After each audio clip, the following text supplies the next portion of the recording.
Please నా support చేయండి.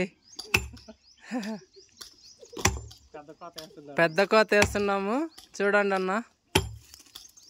పోయింది కోత. నువ్వు బాబాయ్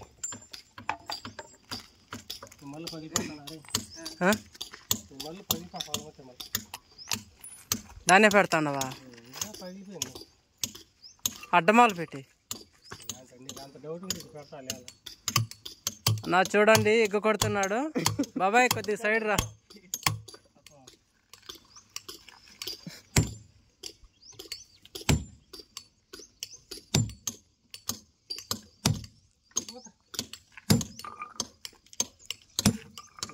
చూడన్న కోత ఖచ్చితంగా వెళ్ళిపోయింది. లైక్ చేసి సపోర్ట్ చేయండి అన్న. నచ్చితే మీరు కూడా కొద్దిగా సపోర్ట్ చేసి నా ఛానల్ని కొద్దిగా చూడన్నా.